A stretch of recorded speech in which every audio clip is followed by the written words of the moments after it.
Este módulo lo hemos titulado Paradigmas y modelos educativos de innovación para la resiliencia escolar. Y básicamente el día de hoy vamos a abordar tres temas, ¿no? Tres subtemas, vamos a llamarle así. El primero es el marco referencial de la resiliencia escolar y el enfoque de seguridad humana, ¿no? Primero vamos a ir de lo general a lo particular. Vamos a analizar un poco qué entendemos por resiliencia y cómo este concepto se puede aplicar al contexto educativo, al ámbito educativo, ¿no? Y un poco también vamos a analizar el enfoque de seguridad humana. Este enfoque no tiene una definición única, ¿no?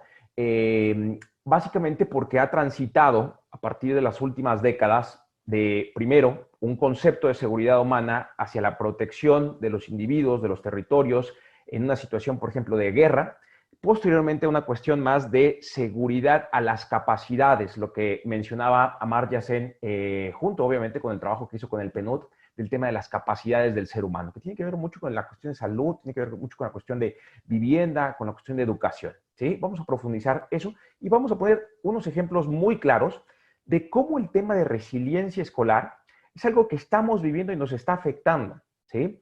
Y vamos a tener dos vertientes. Uno, cómo le afecta al estudiante, pero también algo muy importante, cómo le afecta al docente, cómo le afecta al supervisor, cómo le afecta al director, que también es algo muy importante. Digamos, de suma importancia ver tener esta visión de manera muy integral. La segunda es la educación del futuro para la seguridad humana. Y aquí, bueno, pues dentro de esta vertiente, como lo he comentado, el enfoque de seguridad humana es vasta, es integral. Tomamos aquí tres temas, ¿no? Uno va a ser el tema de emprendimiento relacionado con la cuestión de economía social. El segundo lo vamos a analizar desde una perspectiva de educación para la paz y de construcción para la ciudadanía. Y el tercero, que también parece que es muy importante, tiene que ver con una cuestión de trabajo para desarrollar competencias que puedan promover el tema de la creatividad, el tema de la innovación dentro de lo que es el enfoque de seguridad humana. Y tercero, último, les voy a presentar, esta es una propuesta, un modelo de innovación para fomentar la resiliencia en niños y niñas. Esta es una propuesta personal, es una propuesta de cómo visualizo, cómo me imagino la educación después de este fenómeno tan sensible como ha sido la pandemia COVID-19. Y me gustaría obviamente recibir una retroalimentación por parte de ustedes porque creo que esto es muy importante. Al final, yo simplemente soy un facilitador, ustedes son los expertos dentro del aula, ustedes saben el contexto, conocen su entorno y me parece que va a ser una dinámica muy rica, muy plural y obviamente muy respetuosa de intercambio de opiniones. Bueno, vamos a dar inicio al módulo. Un poco los objetivos, rápidamente: fortalecer las capacidades en miembros del sector educativo en materia de innovación pedagógica, herramientas y mecanismos que mejoren las competencias docentes para la resiliencia y el enfoque de la escuela segura. De manera muy particular, identificar estos modelos exitosos, estas buenas prácticas de estrategias pedagógicas que inciden en el fortalecimiento de la resiliencia en los estudiantes. A ver, ahora sí, quiero que, por ejemplo, en el chat, ¿no? Empecemos a escribir, ¿qué entienden ustedes por resiliencia? ¿No? O sea, por favor, plasmen ahí sus ideas. No me gustaría que nos limitemos a una cuestión académica, a una cuestión teórica. A mí me gusta más que ustedes describan tal como ustedes entienden esta palabra. ¿Qué entendemos por resiliencia? ¿No? Les voy a dar 2 minutos para que en el chat plasmen un poco sus puntos de vista, ¿vale? Bueno, ¿qué es el tema de resiliencia? Bueno, la resiliencia es la capacidad del ser humano para hacer frente a las adversidades de la vida, aprender de estas adversidades, superarlas, incluso transformarse, me refiero a esto, la transformación del individuo, bajo estas externalidades que a veces son planeadas y a veces no son planeadas. La resiliencia, de acuerdo también a varios académicos, es la capacidad de reaccionar de modo adecuado a los estímulos desfavorables del entorno. Y aquí, cuando me refiero a estos estímulos desfavorables, no necesariamente estos cambios serán siempre positivos. Ahorita estamos viendo una situación en la cual hemos tenido sensibles afectaciones, no solamente a la parte socioemocional, sino también a la parte económica, a la parte de salud, a la parte de la convivencia, ¿sí? Y esto también, el tema de la resiliencia, nos hace entender que los individuos somos capaces de superar esas adversidades y obviamente salir fortalecidos de este aprendizaje o de esta crisis. Para lograrlo, consideramos que es imprescindible generar condiciones a partir del desarrollo de la seguridad del individuo, que en esto tiene que ver la seguridad humana, este término que vamos a ver en posteriores diapositivas. Y cuando yo digo generar condiciones, debemos entenderlo como el conjunto de actitudes, condiciones y medidas que incentivan y facilitan el desarrollo armónico e integral de la persona, ¿sí? Y ahorita vamos a ver un poco las características de una persona que se considera resiliente, ¿no?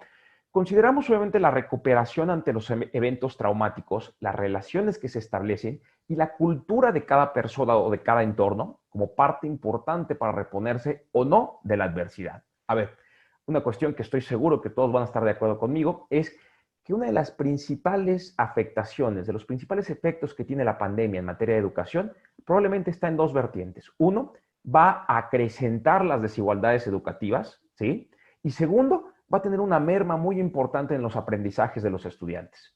Pero vean cómo estos dos fenómenos están relacionados, ¿sí? La desigualdad derivada de este contexto del COVID-19 va a tener una incidencia mucho mayor en cuanto a las afectaciones de aprendizaje en comparación con aquellos jóvenes, aquellos niños que no se encuentran en estado de vulnerabilidad, ¿sí? Entonces, vean cómo la recuperación ante estas crisis obviamente son distintas dependiendo de las relaciones, de los entornos y de la cultura también. La característica de una persona resiliente depende de cómo construye su personalidad y el entorno en el que se desenvuelve, antes y después del trauma.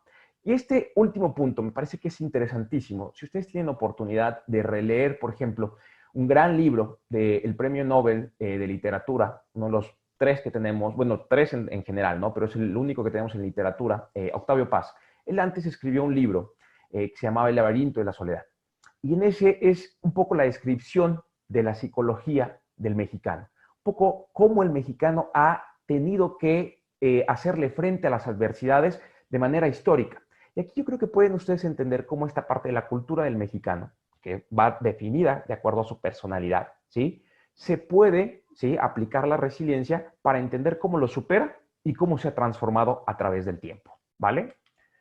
Las características de una persona resiliente son varias, pero en este caso, la Fundación Bandler establece que entre las más importantes son la confianza, el autoconocimiento, la seguridad, el autoestima, la autoaceptación, la autonomía, la identidad, entre otras más, ¿sí? Pero nótese mucho cómo las características tienen que ver con una cuestión de autoconocimiento, tienen que ver con una cuestión de saberse entender cuáles son esas fortalezas y esas áreas de oportunidad que se tienen, no solamente en los entornos favorables, sino también desfavorables, ¿sí? La escuela y la familia, como los entornos en los cuales transcurren los individuos, juegan un gran papel en la transformación social. ¿A través de qué? Del desarrollo armónico de todas las facultades del ser humano, ¿sí? Como ustedes saben, la primera esfera de influencia que tiene el individuo es la familia. La segunda es la escuela y la tercera es el entorno en el cual socializa, en el cual conoce más gente, en el cual va construyendo una personalidad y un carácter que obviamente hace que esas habilidades, competencias y conocimientos vayan aumentando y vaya haciéndole frente no solamente a adversidades, sino también a situaciones que le permitan desarrollarse tanto personal como profesionalmente. Ahora bien, algo muy importante que se tiene que hacer en la resiliencia es tratar de darse ese tiempo para cuestionarse, para preguntarse, ¿qué pienso? ¿Qué siento? Y obviamente, ¿qué hago para que estos sentimientos, estos valores, estos hábitos y estas actitudes, ¿sí?, me permitan recuperarme ante la adversidad? ¿Sale? Esta situación en la cual estamos viviendo de la pandemia, me parece que es un gran ejemplo de cómo, en este caso, tanto los docentes, las autoridades educativas, los supervisores y los propios estudiantes pueden tener muchísimas experiencias de cómo pueden reaccionar ante la adversidad. Como último punto, desarrollar la resiliencia no es una actividad fácil. Debemos de ser muy conscientes de eso. Y más en un contexto en el que nos estamos desenvolviendo actualmente en nuestro país. Voy a ponerle simplemente un caso, ¿sí? Antes de la pandemia, México tenía ya problemas educativos. Antes de la pandemia teníamos ya problemas de desigualdad, teníamos problemas de cobertura, teníamos problemas de aprendizaje. Lo único que vino a hacer este fenómeno de salud pública es acrecentar estas problemáticas. Y obviamente ser resiliente cuando la situación no necesariamente era óptima, resulta mucho más complejo de lo que uno a veces piensa, ¿vale? Bueno, vean cómo, y con estas fotos, no sé si ustedes escuchan como un eco o soy el único, ¿no? Ah, bueno, perdón, igual y estoy escuchando nada más como un eco. Una de las situaciones que quiero mostrar aquí con esta diapositiva es, en estas dos fotos tenemos dos situaciones desfavorables para cualquier sistema educativo. Tenemos una situación en la cual ocurre un terremoto, como ocurrió, por ejemplo, en el centro del país hace ya un par de años, ¿sí? Esa es una foto de una escuela en Izúcar de Matamoros, en el estado de Puebla, de donde yo soy, ¿sí? En el cual esto es una situación en la que se muestra resiliencia. Las condiciones son desfavorables, pasó una externalidad y obviamente nos hace cambiar el entorno del sistema educativo. Posteriormente vemos en la parte inferior otra foto que podría relacionarse mucho a lo que pasa en el sureste del país, específicamente lo que pasa, por ejemplo, en Tabasco, lo que pasa en la península de Yucatán, ¿sí? Esta situación en la cual estamos cada vez más inmersos a enfrentar fenómenos naturales como ciclones, como tormentas tropicales, que hacen que las escuelas se vean mermadas en cuanto a su infraestructura y obviamente en sus capacidades, ¿sí? Pero esto no es algo nuevo para las escuelas mexicanas, ni tampoco para los actores mexicanos, ¿sí? Dame 3 litros. Nótense, sigo siendo el único que está escuchando el ruido. Perdón, disculpen, pero escuché como mucho ruido, perdón. Bueno, sigo. Vean, noten ustedes cómo ustedes pueden aquí visualizar una situación negativa y cómo el individuo, en este caso, un gran ejemplo, el docente, las maestras, los maestros, se enfrentan ante esta situación. Nótese cómo ahorita, por ejemplo, en esta situación de la pandemia, tenemos el gran caso, no sé si lo han visto en la televisión o en las redes sociales, del profe Luis. El profe Luis que ha podido ser resiliente y ha buscado alternativas creativas, innovadoras, para seguir con qué? Con su afán de que los niños prosigan con su educación, con el aprendizaje. ¿Las condiciones son desfavorables? Claro que lo son, pero es mucho más el deseo de aprender, es mucho más el deseo de enseñar, es mucho más el deseo de que la educación sea un detonante, ¿sí? Y que permita obviamente enfrentar estas crisis que se nos van a presentar con mayor regularidad en el tiempo. Y obviamente aquí vemos también a una maestra del Estado de México que ella lleva su pizarrón, va en bicicleta y va visitando a sus alumnos casa por casa para darles, obviamente, la sesión que les correspondía. Estos son actos de resiliencia. Y de repente se nos presentó la pandemia COVID-19, una situación sumamente desfavorable, pero que no la teníamos planificada. Y esto lo podemos ver porque yo creo que todos hemos pensado que nuestra realidad sufrió consecuencias, algunas negativas, algunas positivas, algunas esperadas, pero también inesperadas. El escenario que vivimos hoy en día, esto es importante que se los recalque, es inédito, es una situación excepcional, ¿sí? Y muchos de nosotros tendremos que ver esta crisis como una oportunidad. Y lo digo muy en serio, maestras y maestros, ¿sí? Toda crisis conlleva oportunidades. Hasta el día de hoy, y esto es algo que genera muchísima incertidumbre, los efectos del virus son variados, pero aparte no hay una evidencia concluyente. Si ustedes revisan, por ejemplo, aquellos países que hoy en día han vuelto a abrir los sistemas educativos, ¿sí? Presentan efectos muy variados. En algunos, por ejemplo, hay un miedo, un temor de que los contagios se presenten más en los niños más pequeños, otros en los adolescentes. Y al final la pregunta es, ¿qué tanto ese efecto puede desencadenar una bola de nieve que genere que los contagios aumenten? ¿Sí? Esto ha puesto a prueba también a los sistemas educativos y los recursos que se cuentan, ¿sí? El sistema educativo junto con sus actores ha tenido que adaptarse y aprender sobre la marcha, ¿sí? Y eso me parece que hay que reconocérselo. Pero, ojo, el COVID ha pegado parejo.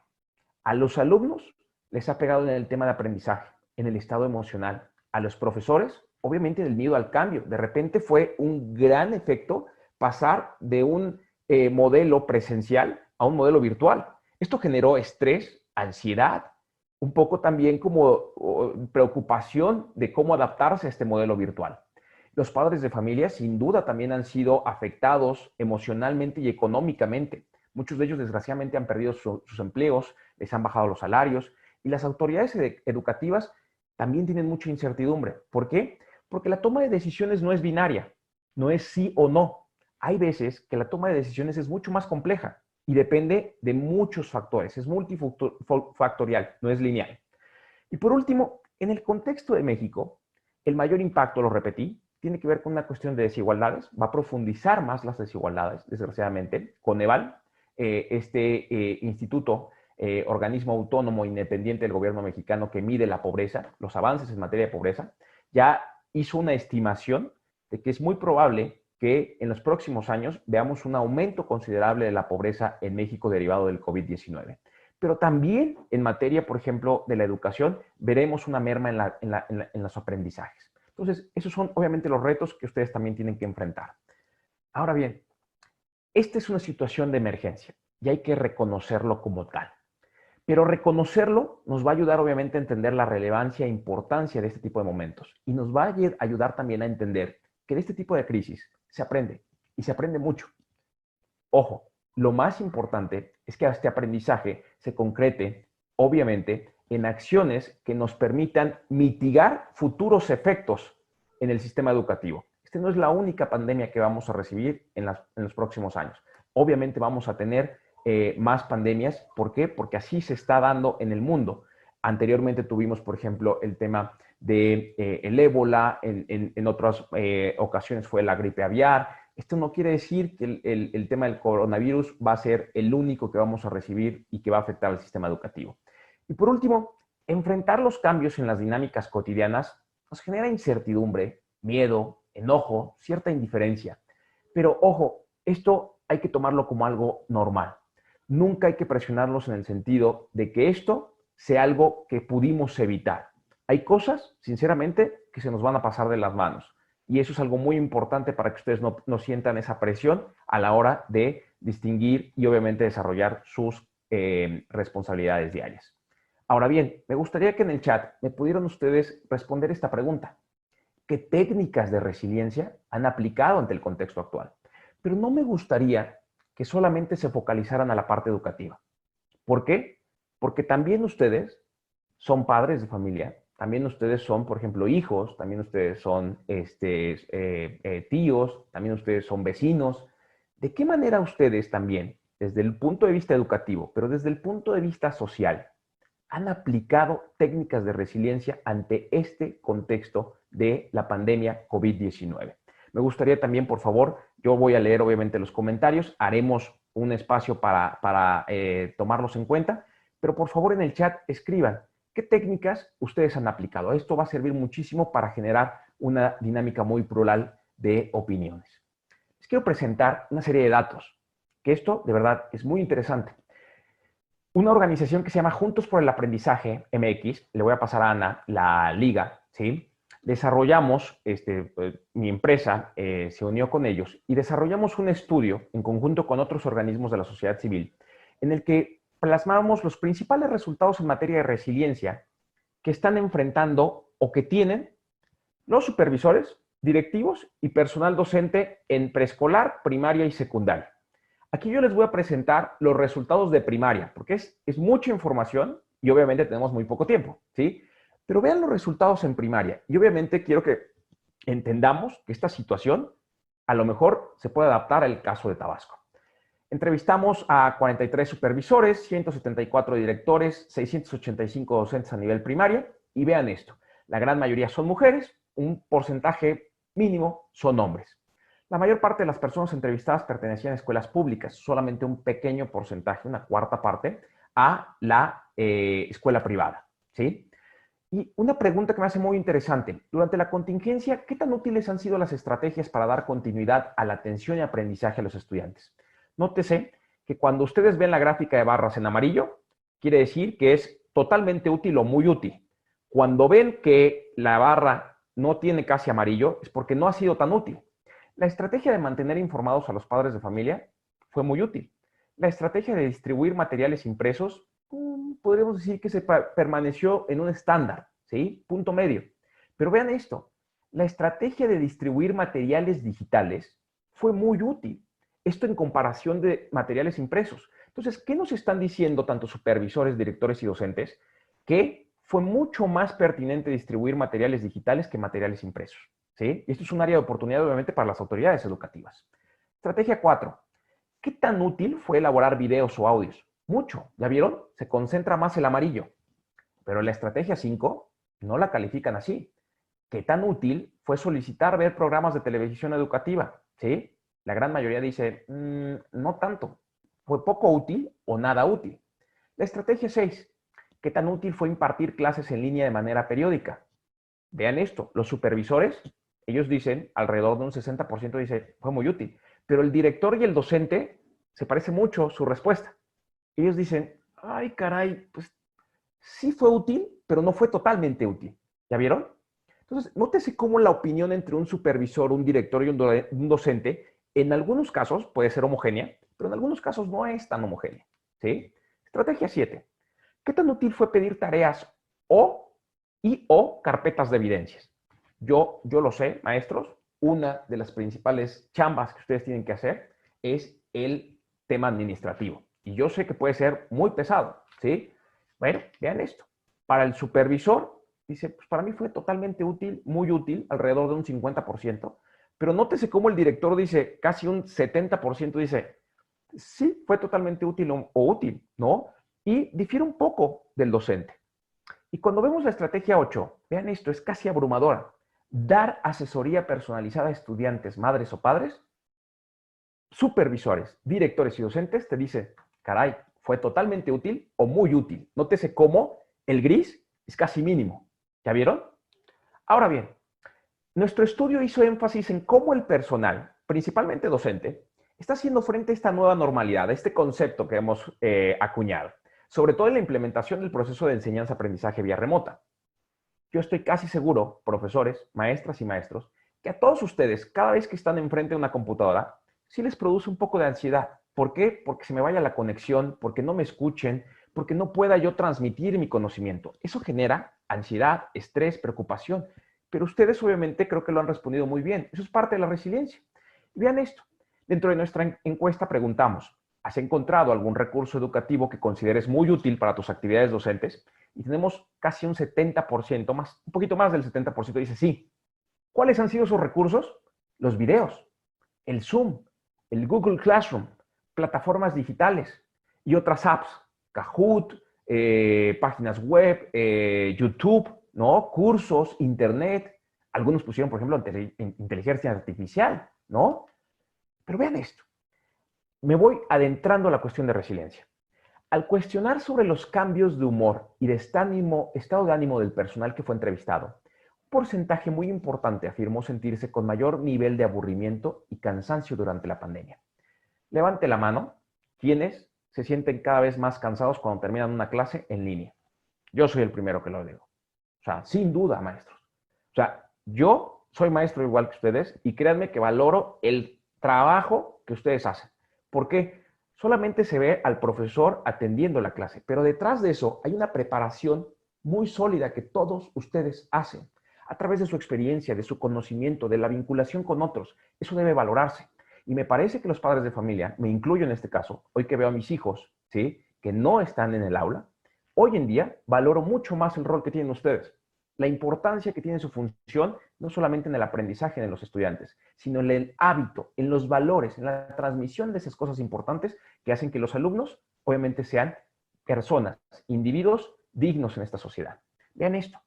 Se nota, aquí pongo dos recuadros, el 43.2% dice sentirse más aburrido, el 61% dice que se siente más cansado. Vean esto, la última parte dice que se sienten más estresados. Seguros, mucho menos. Optimistas, no tanto.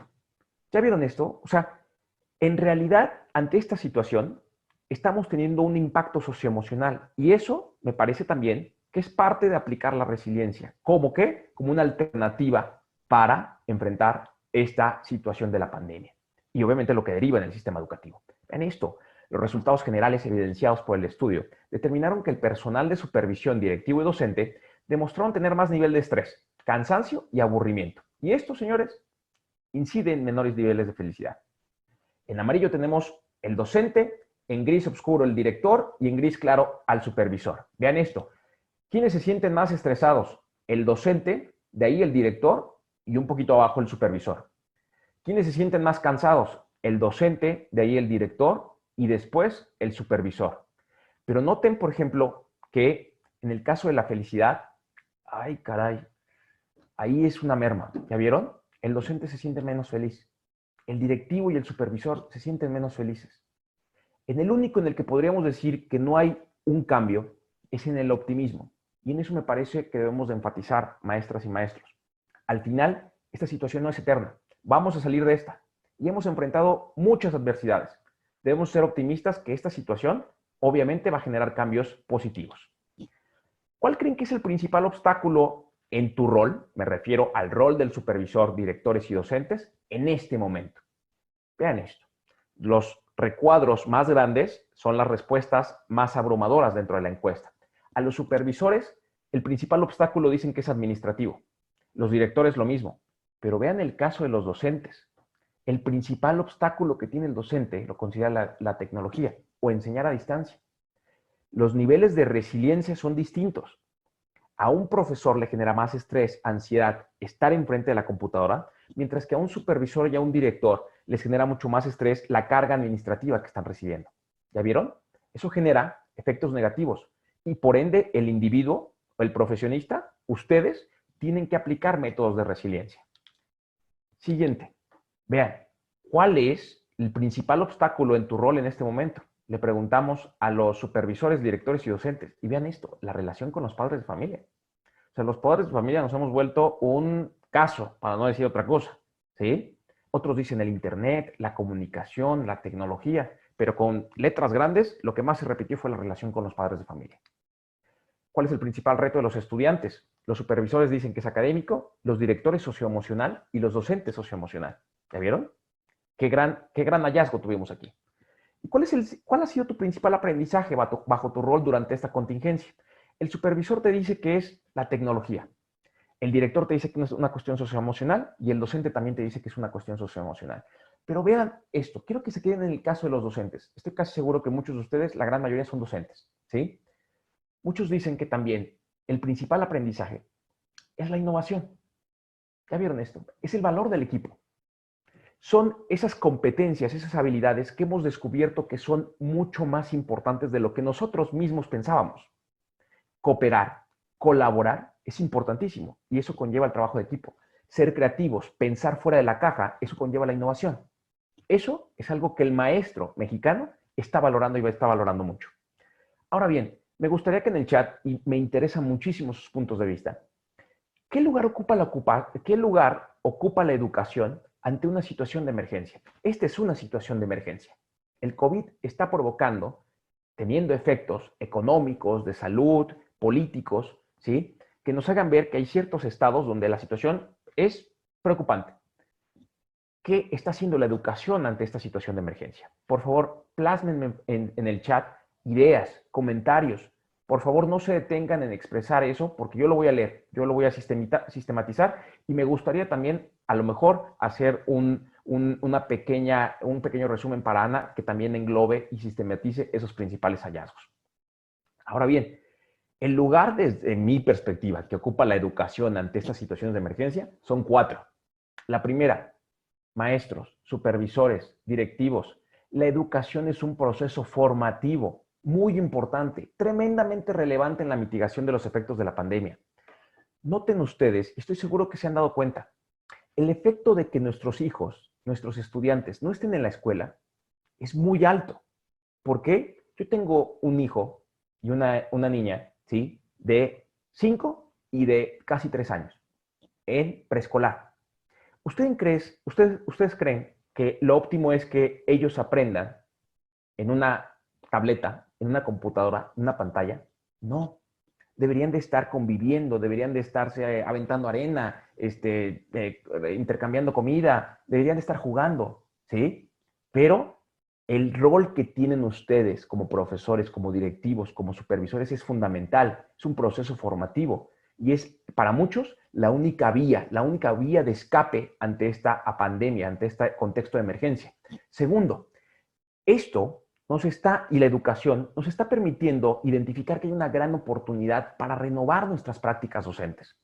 ¿Cuántos de ustedes antes de la pandemia probablemente eran mucho más reacios a la cuestión de tecnología? Yo estoy seguro que muchos. Yo me incluyo. Yo soy cero tecnológico. A mí me gusta estar presente en el aula. Pero esta situación me ha obligado a entender otro tipo de herramientas, a renovar mis prácticas de docencia. ¿Para qué? Para fortalecer el proceso de enseñanza y aprendizaje. ¿Sí? Tercero, eso es una responsabilidad de todos los actores del sistema educativo. Lo que haga el docente va a tener un efecto, si hace algo bien, va a tener un efecto dominó positivo sobre la toma de decisiones de un director. Y a su vez, esto va a tener un efecto dominó sobre el trabajo que hace el supervisor. Y por ende, si estos tres actores confluyen de manera positiva, obviamente va a haber más participación por parte de los padres de familia. Va a haber un mayor estímulo en los aprendizajes. ¿Sí? Entonces, esto es una responsabilidad de todos. Cada uno da un granito de arena, el cual es muy importante. Clave, profesores y profesoras. La coordinación, comunicación y colaboración a nivel micro. ¿Sí? A ver, cuando yo he hecho estudios, evaluaciones, cuando he visitado escuelas, ¿sí? Me he dado cuenta que uno de los grandes dilemas es cuando la recomendación viene de arriba hacia abajo, pensando que todos los entornos educativos son iguales. Y eso no es cierto. El gran problema es que hasta dentro de un mismo estado tenemos sistemas educativos que son heterogéneos, que son distintos. No puedo decir, por ejemplo, que tenemos una misma condición, para citar el caso de mi estado, en la Sierra Norte de Puebla que en el centro de Puebla. No es lo mismo una escuela rural indígena en el estado de Veracruz que en el estado de Yucatán. Por esas razones que creo que el trabajo coordinado de estos actores que yo acabo de citar anteriormente, es importante fortalecerlo a través de mayor coordinación, de mayor comunicación y colaboración. Eso conlleva en que participen más, en que se involucren más. Y algo muy importante, en que cualquier innovación que se desarrolle, y esto lo voy a enfatizar, para que todo lo que les voy a impartir el día de hoy se pueda llevar a cabo, ustedes se tienen que apropiar de eso. Y la única manera de que se apropien es que venga de adentro, de adentro. A nadie nos gusta que de repente alguien de fuera nos diga qué hacer, ¿sí? Vamos a tardar mucho más en aprender, en concientizarnos que esa recomendación es buena. Si esa innovación viene dentro de las escuelas, habrá mucho más sentido de apropiación. Créanme, eso yo lo he visto mucho en las escuelas, ¿sí? Y las ideas creativas, innovadoras, son o vienen de buena parte de las personas que están en el día a día en el aula, profesores, docentes, directores y supervisores, para obviamente citar a los que se encuentran aquí en esta aula. Dentro de este primer tema, hay un componente que es la pedagogía de la emergencia. La pedagogía de la emergencia es una estrategia de intervención que brinda herramientas a aquellos que requieren ayuda para procesar un acontecimiento traumático que han vivido. Ahora bien, no solamente vivimos o enfrentamos a través de una pedagogía de la emergencia una situación como la del COVID. Vean el caso, por ejemplo, lo que está pasando en Venezuela, ¿no? Una pedagogía de la emergencia es cómo los niños que son migrantes, ¿sí? Que tratan de emigrar de Venezuela a Colombia, ¿sí? Pueden tener una situación educativa, pueden tener un contexto educativo mejor. Una pedagogía de la emergencia también se sitúa, por ejemplo, en países que se encuentran en conflicto, ¿sí? Donde las escuelas son destruidas. ¿Cómo podemos ayudarle a los estudiantes a enfrentar este acontecimiento traumático en el que no solamente están perdiendo su escuela, están perdiendo probablemente también a seres humanos, a familiares? Esta intervención de la pedagogía de emergencia estimula fuerzas de autosanación y estrategias de superación, tanto del niño como del joven, ¿sí? Y hay tres maneras que este nuevo enfoque de pedagogía de la emergencia recomienda utilizar. El primero es brindar protección y seguridad. Puede parecer muy sencillo, pero créanme que no lo es. Hay veces que nos resulta muy difícil dar un espaldarazo, apoyar ante momentos de incertidumbre. Eso tiene que ver con una cuestión de empatía. Y ahí el rol del docente es clave. ¿Por qué? Porque el docente tiene esa capacidad de conocer cuál es la situación del niño, cuál es la situación de la jovencita, qué entorno familiar tiene, qué problemáticas. Al final, para muchos niños y jóvenes, el expresarse, el comunicarse con el profesor o con la profesora es la única vía que tienen para desahogarse, para autosanar. Segundo, cultivar la relación. Obviamente, si tú generas esa seguridad, si tú generas esa confianza, si tú lo escuchas o la escuchas, tú vas a empezar a cultivar la relación y va a haber, obviamente, una mayor confianza para que el proceso de sanación sea integral, sea mucho más sólido. Tercero, hay que dar siempre una cuestión de motivación y aliento. Ante este tipo de situaciones, créanme, para muchos, una buena sonrisa, unas buenas palabras, una buena actitud fortalece la autoestima y el autocontrol ante situaciones que no necesariamente controlamos. Les voy a dar 10 consejos para desarrollar la resiliencia en niños, niñas y adolescentes. Esto de acuerdo a la pedagogía de la emergencia. La primera, vamos a establecer y fortalecer relaciones. Muy importante, 3 puntos. El tema de la empatía, el tema del respaldo, el tema de la convivencia, ¿sí? Esto es fundamental para generar relaciones mucho más sólidas y mucho más integrales. Fomentar la solidaridad ante momentos complejos. Esto no es algo nuevo, ni tampoco creo que es algo que los mexicanos no hagamos. Cuando hemos tenido la oportunidad de enfrentar un evento o un fenómeno natural, por ejemplo, como un terremoto, ustedes han visto, los mexicanos somos muy solidarios, somos muy comprometidos, somos muy empáticos, ¿sí? Y hemos salido avante ante ese tipo de situaciones. Ahora, en la escuela, ¿cómo hacer que estas situaciones de emergencia, de crisis, puedan sanarse? Bueno, una de las grandes recomendaciones de acuerdo a esta pedagogía es sesiones creativas en el que se busque ayudar a los demás, en el que los niños, los jóvenes puedan no solamente escribir, plasmar ese sentimiento, sino también puedan imaginar cómo podrían ayudar. Y un paso más allá, cuando los recursos, cuando el tiempo lo permite, es generar proyectos. Y ahorita les voy a dar varios ejemplos, ¿sí? De cosas que ya se hacen y aquí en México. Flexibilidad. La rutina puede dar seguridad a los niños y a los jóvenes, pero no es recomendable generalizar. Hay veces, hay niños que necesitan romper un poco la rutina, cambiar un poco el enfoque, ¿sí? Y eso es muy importante. Ahora, yo no pretendo, maestros y maestras, darles una recomendación sin necesariamente conocer su entorno. La escuela de Oscar, por ejemplo, es tremendamente distinta a la escuela, por ejemplo, que tiene María. Entonces, aquí ustedes son los más adecuados para entender en qué momento pueden ser flexibles en la aplicación de una pedagogía o en la utilización de un material de apoyo. Cuarto, también hay que dar tiempo para descansar y reflexionar. ¿Por qué? Sin duda, y yo creo que ustedes lo están viviendo, no solamente tenemos presión en las escuelas, en nuestro trabajo, tenemos presión como padres de familia, como madres de familia, tenemos también como vecinos, tenemos a lo mejor como hijos, ¿sí? Hay que darse el tiempo para reflexionar, para no tener una carga tan inmensa en la espalda y estimular conversaciones, estimular obviamente esos puntos de vista que nos ayuden a escuchar cómo se siente el otro, cómo podemos ayudarlo. Y obviamente esto también va a generar cierta empatía en nosotros. Estoy seguro que muchos hemos escuchado a mucha gente que se siente mal y que también nosotros hemos comprendido que ese sentimiento hoy en día ha sido muy normal y muy constante a lo largo de las semanas o los meses. Las labores académicas no deben ser una carga. Debemos darnos tiempo, ¿sí? Yo creo que uno de los grandes errores que pueden hacer hoy en día las autoridades educativas es que tengamos que imponer cuestiones académicas. ¿Por qué? Porque hoy en día, ante estas situaciones, como lo comenté en una de las diapositivas, estamos enfrentando una situación única. No hay que ponerle más presión a los profesores, a los supervisores, a los directores, ¿sí? Mucho están haciendo. O sea, yo he visitado muchas escuelas, yo he visitado y he platicado con muchos docentes, ¿sí?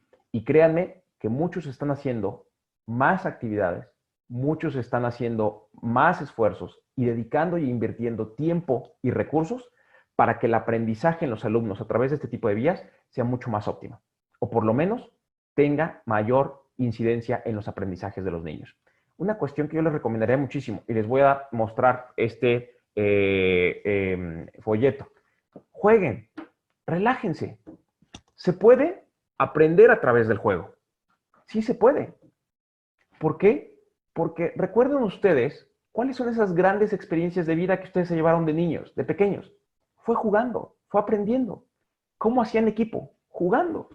¿Cómo convivían con otros y llegaban a acuerdos? Jugando. El juego no es un juego. El juego puede ser un método, un modelo para aprender. Y ahorita les voy a explicar eso. Busquen equilibrios. Ustedes hoy en día tienen ciertos modelos pedagógicos, ciertos materiales didácticos que tienen que usar. Pero también se vale ser flexibles, se vale ser innovadores, se vale utilizar estos mismos métodos, se vale utilizar estos mismos modelos bajo otra perspectiva. Tienen que ser creativos, ¿sí? Otra cuestión muy importante, que son las 5 últimas, es establecer metas realistas. Vámonos paso a paso, y vamos a llegar al fin último.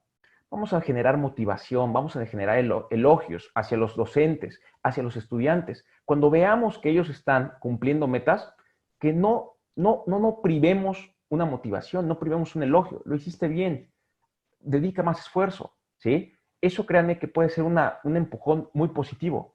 Escuchen en el transcurso, es muy importante, ser receptivos. Hay que hablar menos, escuchar más. Optimismo. Toda crisis conlleva oportunidades. Los desafíos nos hacen mucho más fuertes. Controlar la incertidumbre me parece que es clave.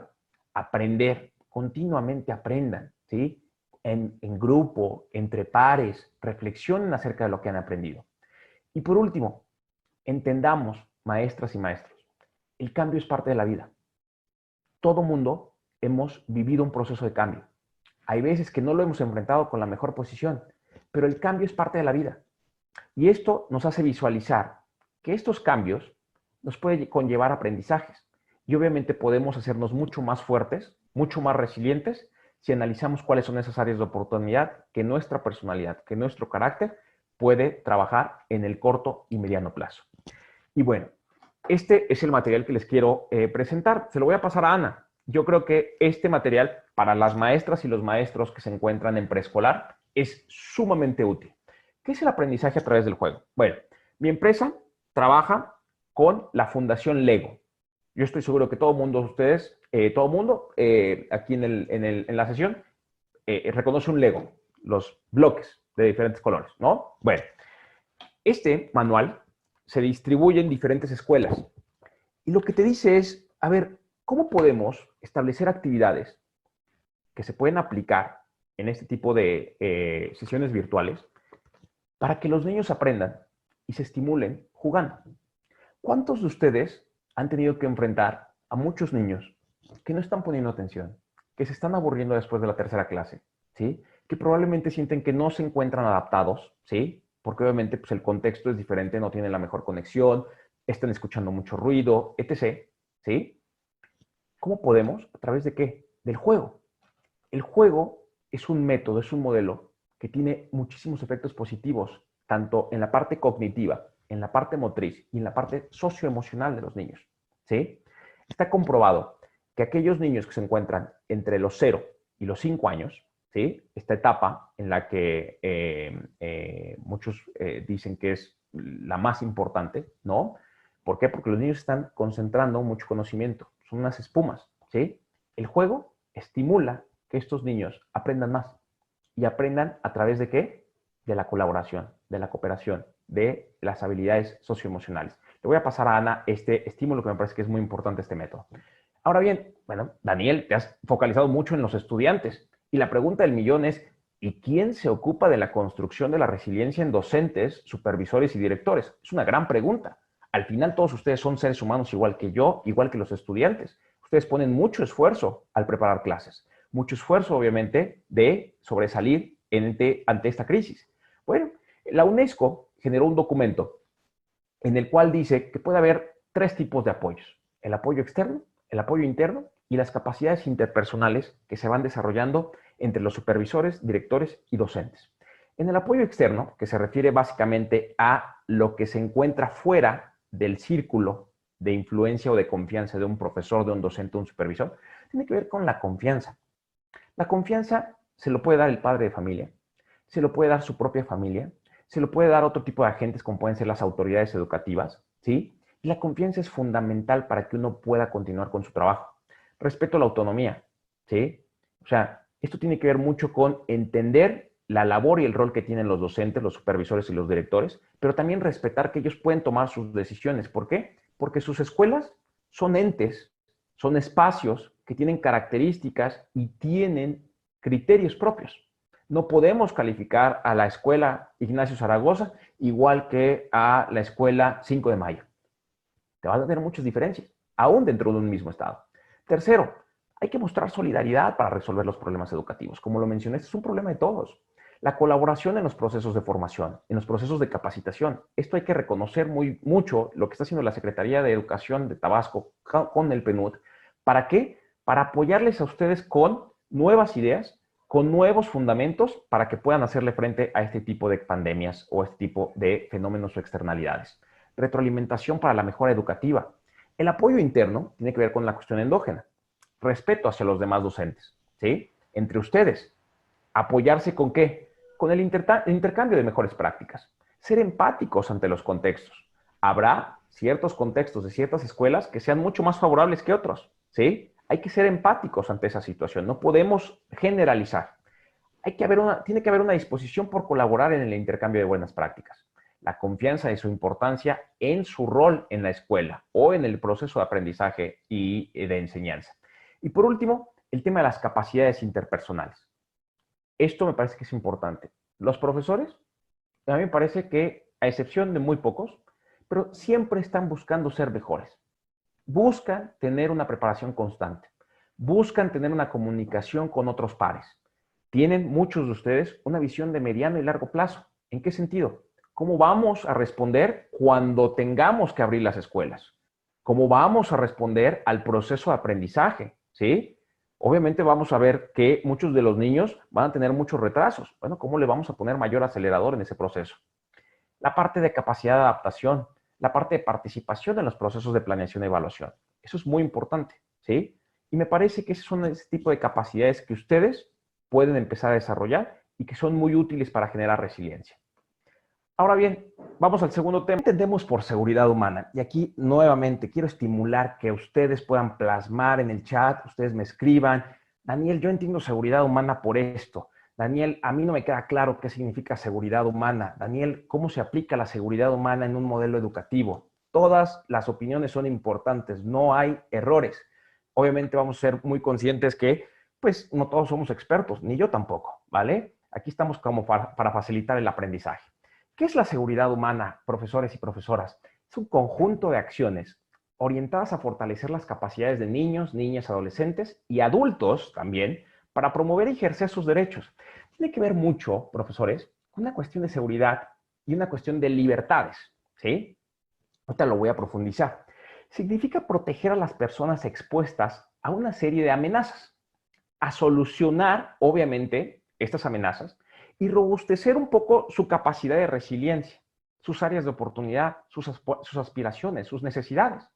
Pero también es muy importante entender que la seguridad humana significa crear sistemas que faciliten a las personas los elementos básicos de supervivencia, de dignidad y de medios de vida. Y ahí es donde tiene que ver, es como una línea muy sensible, donde tiene que ver el tema de las libertades. Y tiene que ver con ejercer la libertad ante contextos donde se te priva. Vamos a poner el caso ahorita de la pandemia. Una de las medidas que se utilizó fue el confinamiento. La libertad de la libre circulación se privó. Pero esto, ¿por qué? Porque se estaba tratando de privilegiar la salud, porque se estaba tratando de privilegiar el tema de evitar los contagios. Pero al final nos está privando de una libertad que tenemos. Libertad frente al miedo, libertad para actuar en nombre propio. A tal fin, se ofrecen dos estrategias generales ante esta problemática de la merma negativa en las libertades. Tiene que ver con la protección, la seguridad, y tiene que ver mucho con el empoderamiento. A ver, de poco me sirve a mí que me aconsejen, que me cobijen, que me protejan, si yo no me empodero. O sea, al final tengo que sentir esa seguridad, pero también al mismo tiempo tengo que autoconocerme y decir, caray, tengo limitaciones, pero ante este tipo de circunstancias yo puedo salir adelante porque tengo estas competencias. Eso tiene que ver con el tema de empoderamiento. Ahora, lo mencioné en las primeras diapositivas. Depende mucho también del tema de la cultura, maestros y maestras. Hay situaciones, contextos, donde, por ejemplo, el empoderamiento femenino se limita. Hace unos 2 semanas platiqué con maestras que se encuentran en la comunidad de Sachila, en Oaxaca. Y me comentaban de la importancia de tener empoderamiento para que obviamente se involucren en la toma de decisiones de las escuelas, pero no solamente de las escuelas, de la comunidad, de los asuntos políticos, de los asuntos económicos, de emprender, ¿sí? Eso tiene que ver con una cuestión de empoderamiento. El mundo actual, maestros y maestras, se encuentra inmerso en un sinfín de amenazas. Y esas amenazas desestabilizan nuestro entorno, nuestro desarrollo, nuestras sociedades y obviamente a nosotros. Por eso, este término de la seguridad humana pone una especial relevancia a la prevención y a la búsqueda de respuestas ante este tipo de amenazas, ¿sí? Hoy en día no solamente son los fenómenos naturales. Una amenaza latente es, por ejemplo, el tema de la inseguridad. Una amenaza latente es la falta de empleo. Una amenaza latente es el cambio climático, ¿sí? Todo esto es algo que se presenta no solamente a nivel mundial, sino a nivel local. Y por último, por eso quiero hacerlo mención en este último bullet, los acontecimientos globales tienen una repercusión en lo global, en lo local y viceversa. Ya no podemos pensar, ¿sí?, que Tabasco, ustedes dicen, es que Tabasco es un Edén. Sí, yo lo creo, Tabasco es un Edén, pero tampoco podemos decir que es el ombligo del mundo, caray, ¿no? O sea, lo que pasa en Tabasco va a tener una repercusión en México y a su vez va a tener una repercusión en Centroamérica o en otro tipo de lugares. Lo que pase a nivel internacional, una crisis financiera, va a tener una repercusión en México también. Eso es de entenderlo, es un mundo más globalizado, mucho más interdependiente, mucho más dinámico, ¿sí? Entonces, esa cuestión creo que debe quedarse en la cabeza de todos.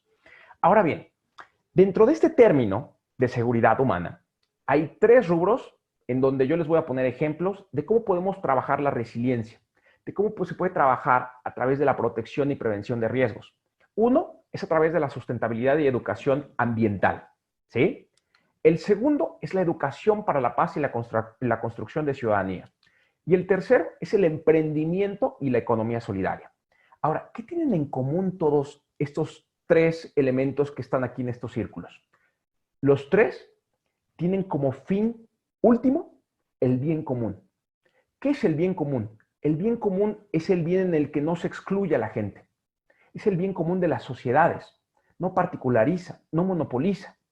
El bien común es tratar de que casi todos o la gran mayoría de los integrantes de una sociedad puedan tener esos beneficios en el tema ambiental, en el tema de educación para la paz y en el tema, por ejemplo, de generación de oportunidades económicas, por citar algunos casos.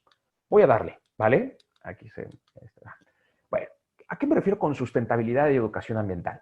Como ustedes bien saben, fortalecer este elemento apunta o incentiva a mejorar la calidad de vida a través de acciones responsables por parte de los individuos. A ver, todos nosotros estamos compartiendo un espacio, estamos compartiendo un territorio, ¿sí? Y obviamente somos responsables de lo que le pase a ese territorio, ¿sí? Si obviamente no somos responsables con el medio ambiente, no somos responsables con el entorno y con el territorio, vamos a tener afectaciones que probablemente no vamos a ver nosotros, digamos, no vamos a ver los efectos de manera fehaciente hoy en día, pero los van a ver las próximas generaciones, ¿sí? Por esa razón es que la educación ambiental constituye un nuevo enfoque pedagógico que se define como un proceso que forma al individuo para desempeñar un papel crítico en la sociedad, con objeto de establecer una relación armónica con la naturaleza. Y es un proceso de formación de actitudes y valores para el compromiso social, ¿sí?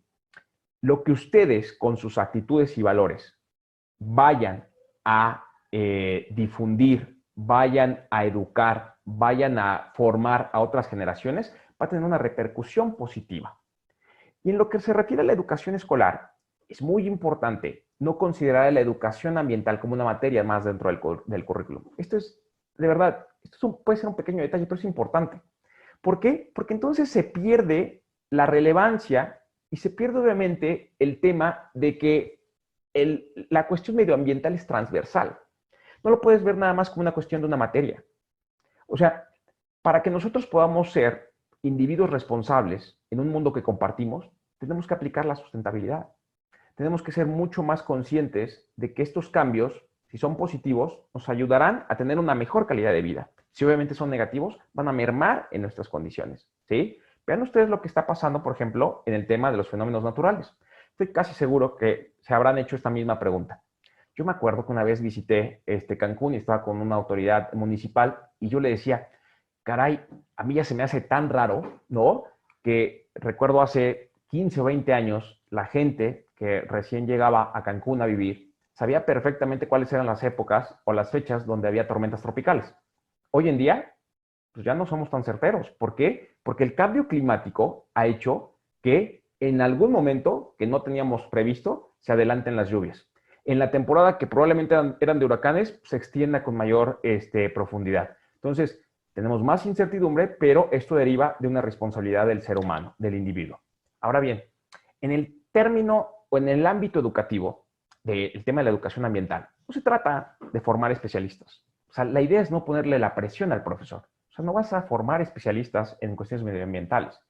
Va más bien formar a que estos niños tengan los hábitos y los valores para que podamos superar los problemas que hoy en día tenemos en el medio ambiente.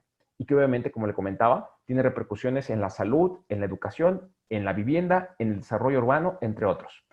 ¿Qué metodologías pueden utilizar profesores y profesoras? Ejercicios que vinculen la práctica con lo que se revisa en la clase. Es decir, cotejo con teoría, lo aplico con práctica.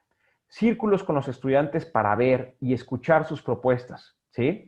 Implementar dinámicas con actividades visuales como la elaboración de láminas, de lluvia de ideas para explicar temas específicos. El tema del reciclamiento, el tema de las compostas, el tema, por ejemplo, de la contaminación, ¿sí?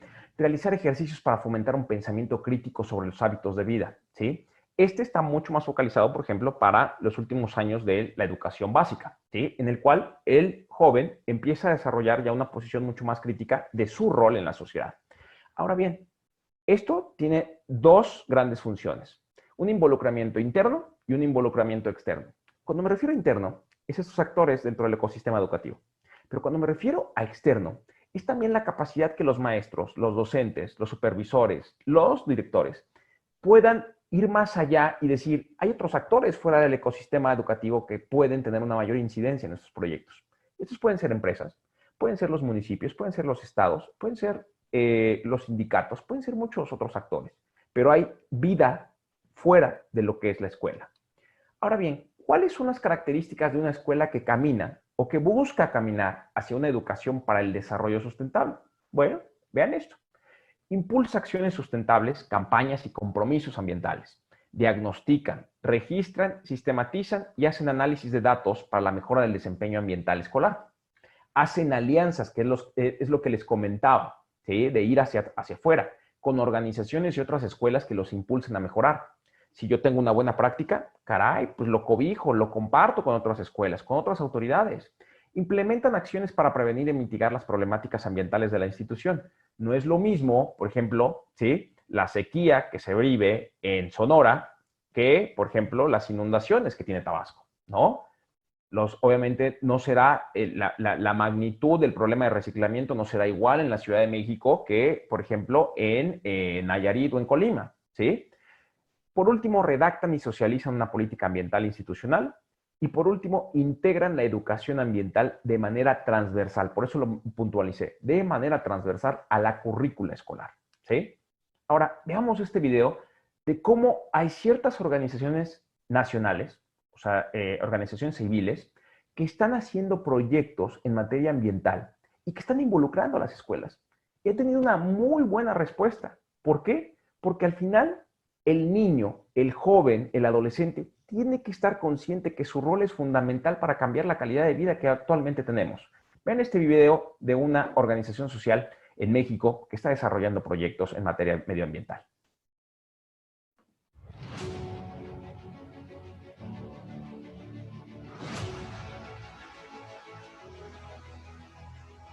México es uno de los países de mayor diversidad del mundo, ya que posee una gran riqueza de áreas naturales, así como de especies animales y vegetales. Como mexicanos debemos de tomar en cuenta que las acciones que hagamos hoy tendrán repercusiones no solo en nuestro país, sino en el mundo entero. Conscientes de ello y de que la educación ambiental que las acciones que hagamos hoy tendrán repercusiones no solo en nuestro país, sino en el mundo entero. Conscientes de ello y de que la educación ambiental debe empezar desde los más pequeños, los asociados de ECOSE decidimos ampliar el impacto de su programa de educación ambiental al crear EducaVerde, Ecoreto, una plataforma digital dirigida a profesores de nivel básico y medio superior con el fin de formar formadores que cuenten con una herramienta profesional, didáctica y muy completa para orientar a sus alumnos. EducaVerde incluye videos, presentaciones, infografías y actividades para abordar 5 macrotemas: sustentabilidad, agua, biodiversidad, cambio climático y residuos. Además, cuenta con evaluaciones que deben ser aprobadas para emitir un certificado a los profesores. Sabemos que la educación ambiental aún no es obligatoria en nuestro país, pero el cuidado de nuestro medio ambiente no se puede postergar más.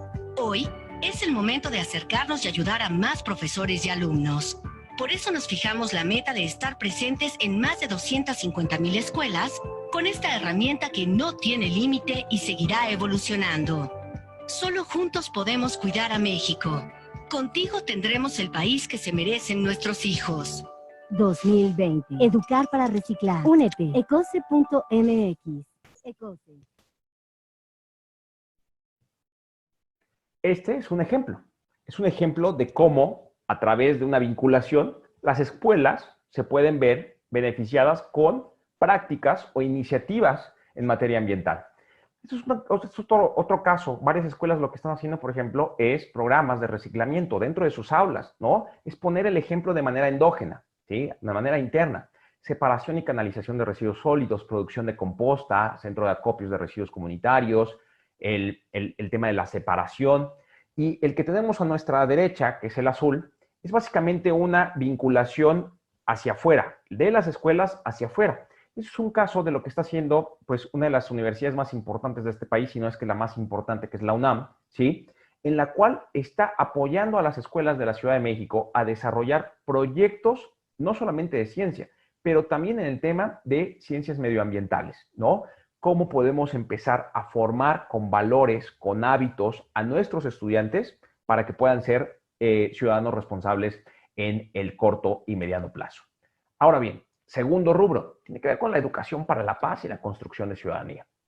¿Cuántos de ustedes, respóndanme, cuántos de ustedes se han metido a YouTube y han visto estos dos videos? ¿No? Por lo menos yo me acuerdo haber visto el de estas jovencitas, ¿no? Que pues no lograron ponerse de acuerdo. Ah, bueno, también, mira, aquí uno de mis compañeros ya aplicó el tema de rayar la presentación.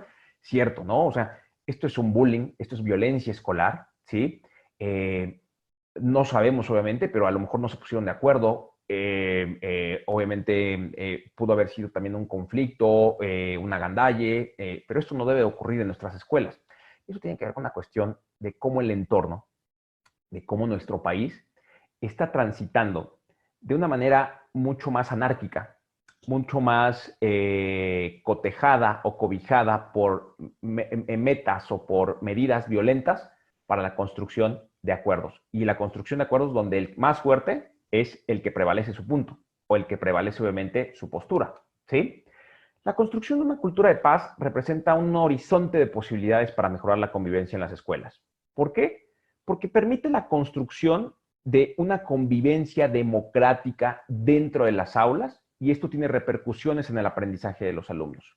Si los alumnos sienten miedo, sienten estrés, si sienten obviamente inseguridad porque su entorno no les permite desarrollarse, algunos de ellos no necesariamente tienen las condiciones ni tanto físicas ni tanto emocionales y obviamente son objeto de burlas y de acciones violentas, pues esto les va a mermar también en la confianza en la que tengan para desarrollarse como seres humanos. En un estudio de hace ya alrededor de 5 años que desarrolló el extinto Instituto Nacional para la Evaluación de la Educación, el INE, lo pueden buscar, se llama Violencia y Disciplina en las Escuelas Primarias y Secundarias, cogió una pequeña muestra y reportó que dentro de esa muestra, un 19% de los alumnos de primaria encuestados, que se me hace tremendamente bajo, ¿no? Manifestó su participación en peleas en las que se dieron golpes, mientras que el 11% participó con otros compañeros en amenazas e intimidaciones, así como en el daño a instalaciones de su plantel. O sea, es un pequeño porcentaje. Y este es probablemente el que se cuenta en la encuesta. Hay muchos que obviamente habrán mentido, ¿no? Pero es una situación que yo estoy seguro que todos habremos visto en nuestras propias aulas, ¿sí?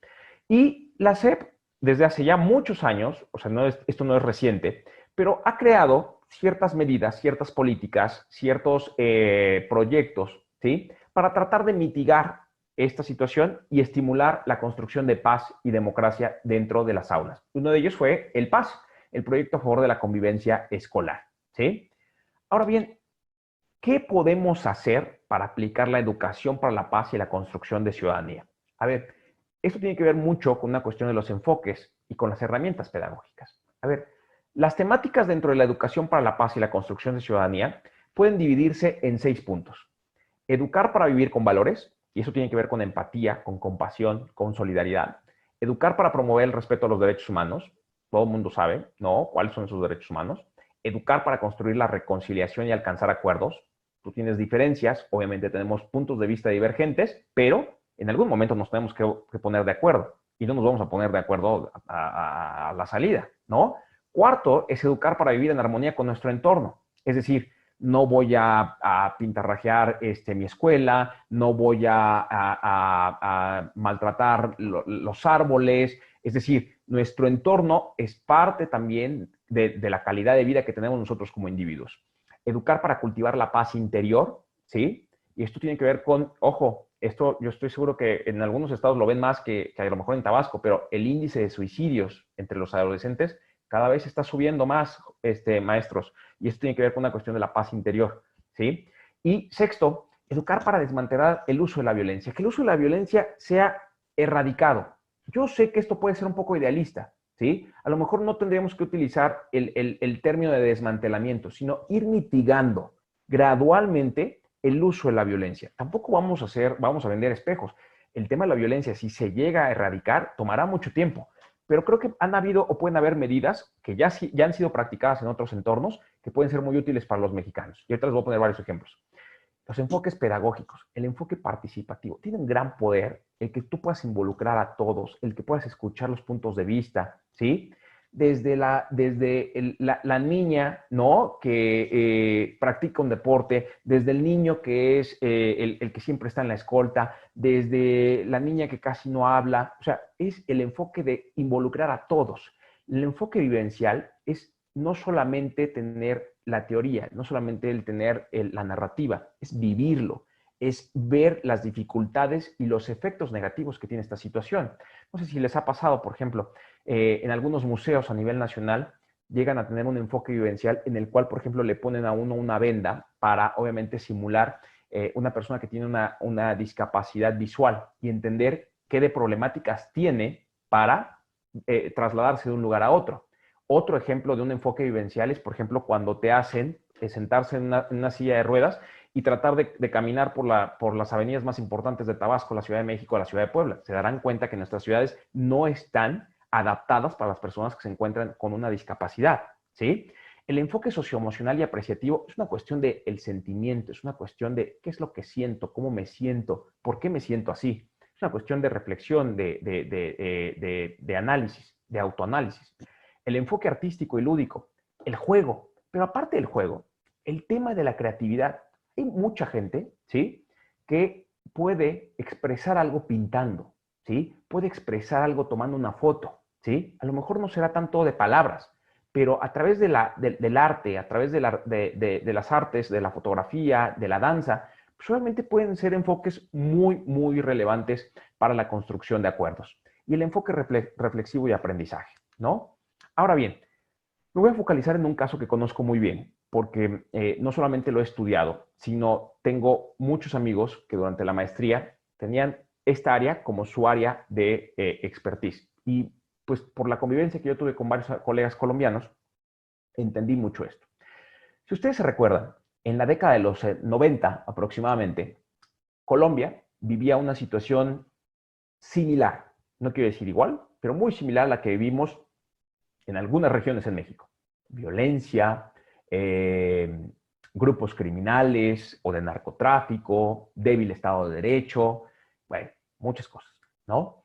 Y esto obviamente generaba mucho miedo, mucha inseguridad entre la gente que vivía en Colombia, principalmente en una ciudad como Medellín, Bogotá, Cali. Eran ciudades violentas, eran ciudades muy peligrosas. Bueno, a raíz de esta situación, muy, muy sensible para los colombianos, empezaron a desarrollar muchísimas iniciativas focalizadas a la cuestión de paz y construcción de ciudadanía. Y una de ellas, la más exitosa, fue Aulas de Paz, donde el director general es amigo mío. Es un proyecto derivado de los altos niveles de inseguridad y violencia en Colombia, desarrollo de relaciones pacíficas y prevención de violencia en las escuelas a través del impulso de competencias como el manejo de emociones, diálogo, negociación, empatía, escucha activa y desarrollo crítico. Recientemente han desarrollado esta iniciativa que se llama Kit Papás, o sea, como para paz, pero papás, o sea, Kit Papás, ¿no? O sea, este kit ofrece herramientas prácticas y sencillas, ¿sí? Para que los padres, ¿sí? Puedan desarrollar competencias con sus hijos a través de ¿qué? De el diálogo, de la construcción de paz y ciudadanía. Les voy a pasar la página. O sea, esto es de agrapa, ¿eh? O sea, se pueden meter y lo pueden bajar. No tienen que ver que me den alguna regalía o algo así, ¿no? Otra iniciativa muy interesante que tiene Colombia es esta que se llama Paz a tu idea. El gobierno colombiano impulsó esta iniciativa para dotar de herramientas pedagógicas, metodológicas, una gran disculpa, tuve que una falta de ortografía, y técnicas para el proceso de enseñanza y aprendizaje para docentes y padres de familia. Igual, pueden meterse a esta página y tienen una serie de metodologías y de herramientas pedagógicas útiles para implementar en salones de clase. Y por último, el gobierno también colombiano desarrolló un programa muy focalizado a la cuestión socioemocional que se llama Emociones para la Vida. Es un programa dirigido a fortalecer las competencias emocionales de los alumnos a través de cuadernillos, tanto físicos como digitales, para docentes y para padres. Un gran programa. Este recibió por parte de UNESCO uno de los premios hace 2 años al tema de construcción de paz. Ahora bien, ustedes se preguntarán, Daniel, pero ¿cómo en México no hemos hecho algo así? ¿Sí? Y de mucha honra. Ahorita les voy a decir la nueva. Esta asociación que se llama Educación para Compartir, su directora es amiga mía, Dina Buchlinder. Dina construyó esta asociación porque identificó un problema. Ella, cuando iba a las escuelas, se daba cuenta que los niños no trabajaban en equipo.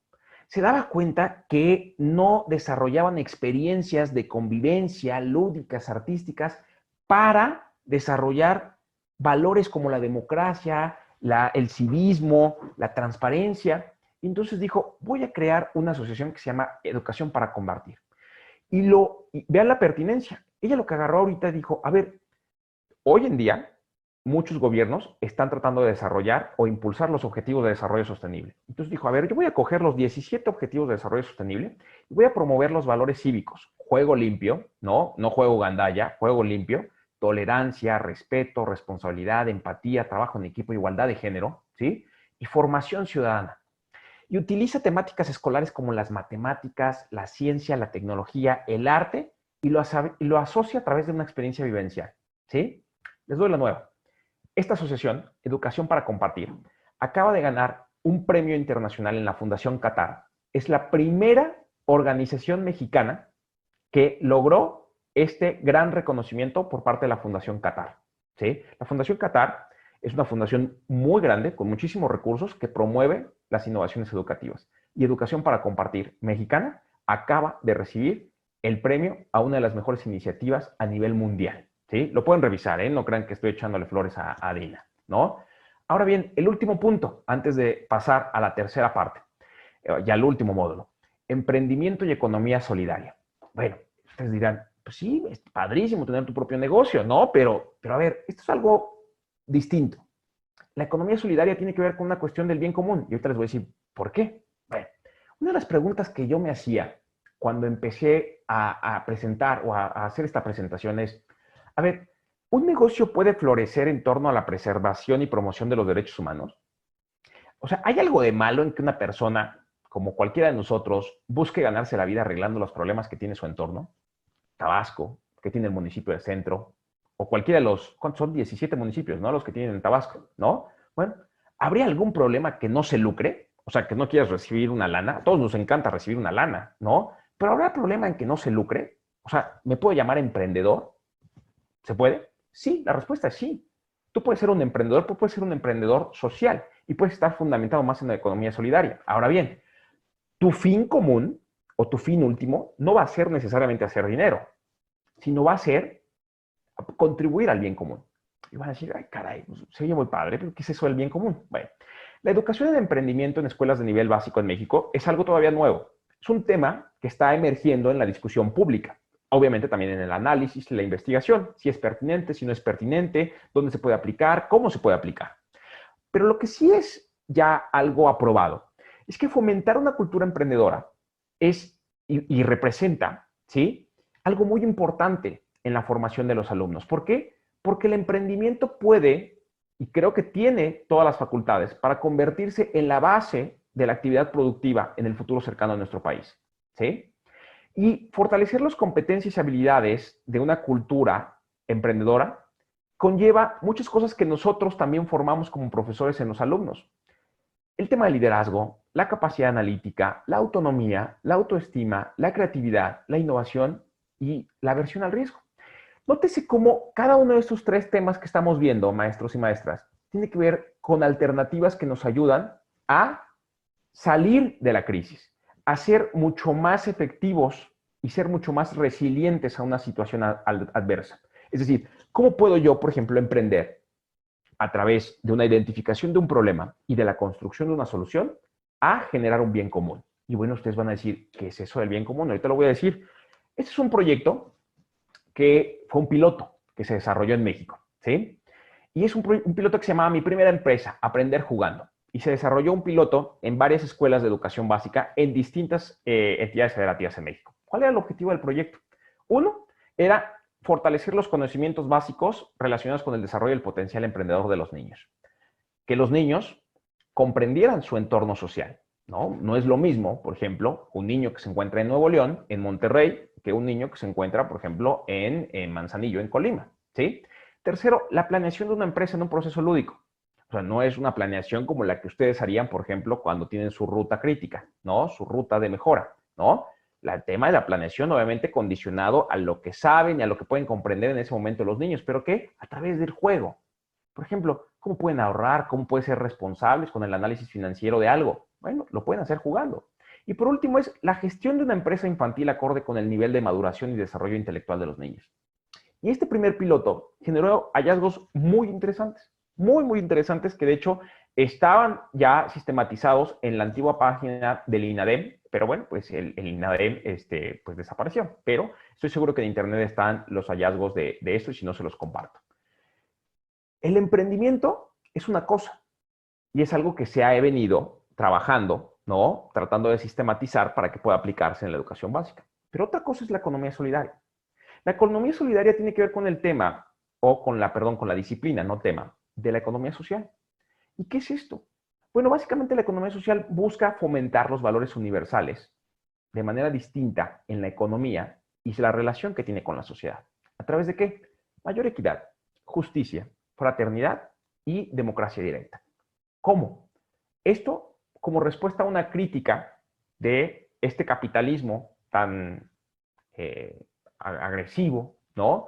Tan rampante que a veces vemos, en el cual muchos de los empresarios tienen nada más aquí el signo de peso en la cara, ¿no? La economía solidaria lo que busca es, con un enfoque mucho más social, mucho más cooperativista, y ahorita van a ver por qué digo cooperativista, buscan privilegiar el bien común.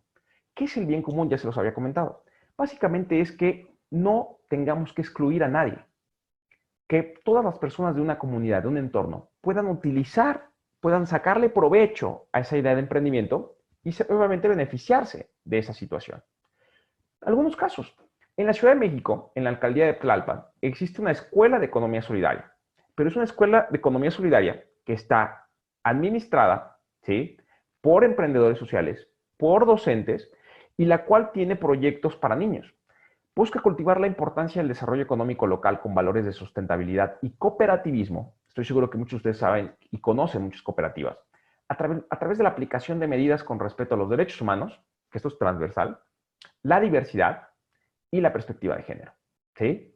Esto es algo que, créanme, que puede ser un detonante de que los niños empiecen a desarrollar un nuevo chip dentro de sus aspiraciones profesionales y personales en el futuro a mediano plazo. Y yo les quiero dar dos ejemplos que conozco muy bien. Uno es este proyecto que está haciendo Germinalia, que es una AC, ¿sí?, en México, que tiene un modelo de desarrollo educativo y social que permite a niños, jóvenes y adultos desarrollar capacidades de aprendizaje y proyectos creativos en materia de economía social, ¿sí? Germinalia está en el estado de Chiapas. Y lo que ha hecho, ¿sí?, es hacer proyectos que impulsen la integralidad, la economía circular, la sostenibilidad ambiental y la creación de nuevos mercados para productos o servicios que son muy pertinentes y con mucha identidad en la población, ¿sí? Ellos diseñaron una plataforma web de empleo y capacitación para adolescentes. ¿Por qué? Porque identificaron una cosa. A mí me tocó ver este proyecto. Si ustedes van al estado de Chiapas y vienen ustedes a San Cristóbal de las Casas y bajan y van hacia Chenaló, Panteló, ¿no? Acteal, toda esa parte, preciosa, toda esa parte. Preciosa, pero la infraestructura está un poco medio difícil, ¿no? Se dan cuenta que hay mucha gente que tiene servicios y tiene productos que pueden vender. El problema es que no saben cómo comercializarlo. Y el gran problema también es ver cómo muchos jóvenes deciden no quedarse en esas comunidades y lo que hacen es emigrar. Se van a Tuxtla o se van, por ejemplo, a Veracruz o se van hacia la península de Yucatán. ¿Por qué? Porque saben que van a encontrar otro tipo de empleos y se pierde la identidad de todas esas zonas con una gran riqueza cultural e histórica. Entonces lo que hizo Germinalia fue hacer una plataforma donde los jóvenes, principalmente, para evitar que haya esa deserción escolar y que haya esa migración, pues pudieran tener empleo a través de la venta de productos y servicios. Esto a través de la comercialización con el apoyo de otro tipo de fundaciones, la Fundación MacArthur, la Fundación Kellogg, un gran proyecto el que hizo Germinalia. Y por último, uno que yo conozco mucho porque lo he visitado, porque lo conozco muy bien y porque está en mi estado. Una de las cooperativas más importantes a nivel nacional es una cooperativa que se llama Tosepan Titatanisque. Se encuentra en la comunidad de Cuetzalan, muchos de ustedes probablemente la conocen, Cuetzalan, un lugar bellísimo, ¿no? Se encuentra en el norte de Puebla y es una cooperativa de las más antiguas que tiene México. Esta tiene alrededor de 40 años, un poquito más de 40 años. Bueno, si ustedes tienen la oportunidad de ir a Tosepan Titatanisque, búsquenlo en la página de internet. De verdad, les impactaría el efecto que puede tener una cooperativa sólida, integral, que se le da continuidad a través del tiempo en el beneficio de las personas. Todas las personas que se encuentran y forman parte de esta cooperativa de Tosepan Titatanisque, todas forman parte de diversos proyectos. De entrada, ellos tienen una escuela. Esta escuela tiene un enfoque muy constructivista y es un enfoque en el cual brindan no solamente el español, pero también brindan el náhuatl. ¿Por qué? Porque lo que buscan ellos es preservar la identidad de Cuetzalan y obviamente de la población que vive ahí y de la cooperativa. Y estos niños lo que hacen es trabajar proyectos para que se vuelvan los futuros proveedores de la economía solidaria de esta cooperativa de Tosepan Titatanisque. Ellos, aquí lo ven ustedes en la diapositiva, ellos comercializan miel, café, productos para el pelo, cremas para la cara, para evitar las estrías, etc. Y aparte, ellos, fíjense, si llegan ahí, tienen un hotel de ecoturismo que de verdad se lo envidiaría cualquier resort de 5 estrellas. O sea, ellos lo han construido en 40 años. Tienen una cooperativa que es como una microfinanciera que se llama Tosepan Cali. Cali en náhuatl es dinero. Y todos, absolutamente todos los que invierten en esa microfinanciera, ¿sí?, todos tienen dividendos y rendimientos arriba de cualquier institución bancaria que ustedes conozcan. Bancomer, Scotiabank. O sea, en pocas palabras, si tú pones tu lana en Tosepan Cali, recibes más intereses o rendimientos anuales que tenerlo en cualquier banca comercial en un sector urbano. Ellos tienen un gran proyecto de economía solidaria y emprendimiento desde las escuelas, ¿no? Si tienen la oportunidad, vayan. Es un gran proyecto el que tienen ellos. Y bueno, este es, digamos, el final del segundo módulo, ¿no? Aquí hago una pausa, no voy a hacer una pausa de unos 2 o 3 minutos para que tomen datos, si quieren, obviamente, seguirnos en redes sociales. Yo este modelo, y es el último tema, son los modelos de innovación educativas para la resiliencia y la seguridad humana. Cuando Ana me invitó a este proyecto, a través obviamente de la gestión de PNUD y de la amable coordinación de la Secretaría de Educación en Tabasco, yo me puse a pensar, ¿cómo me reimagino la educación ante esta crisis sanitaria que estamos viviendo? No sé si les ha pasado a ustedes, pero una de las preguntas que yo me he hecho cuando veo a mi chamaca o a mi chamaco que están enfrente de una pantalla tratando de tomar clases es, ¿cómo será la educación cuando tengan 18 años? ¿Qué cambiará? ¿Qué tipo de valores, qué tipo de atributos debemos de privilegiar ante un contexto que cada vez es más adverso, que cada vez es más cambiante? Me he hecho muchas preguntas acerca de la educación, no solamente porque me importa, sino porque mis hijos están hoy en día en el sistema educativo y me interesa que mis hijos puedan recibir un cambio, una mejora en comparación a lo que yo recibí. Y en esto se derivó esta propuesta que hice para ustedes. Es una propuesta que creo que algunas cosas son a mediano o a largo plazo y en este sentido creo que son una serie de propuestas de cómo podemos ser mucho más resilientes en las escuelas y cómo podemos promover la seguridad humana después de la pandemia, mucho después de este tema de la crisis derivada del COVID-19. Algunos puntos que me gustaría puntualizar con ustedes. Estamos en un proceso de transformación de la enseñanza y el aprendizaje en el que las escuelas tienen que buscar enfoques innovadores para transmitir conocimiento. Y esto yo creo que estarán de acuerdo todos conmigo. Roberto, Ana, Silvia, todos van a estar de acuerdo conmigo, ¿no? Vean esto.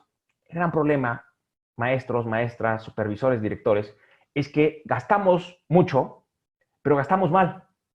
Ahora bien, si esto lo hacemos en una comparativa internacional, aún así, en 2018 gastamos el 6.8% del Producto Interno Bruto y esto estaba por debajo de los organismos internacionales, de lo que gastaban los organismos internacionales o recomendaban los organismos internacionales. Pero la realidad es que en México gran parte del gasto se va a gasto corriente, a gasto de pagos, de salarios y de nómina, ¿sí? Y hay muy poco espacio, muy poco recurso para innovar.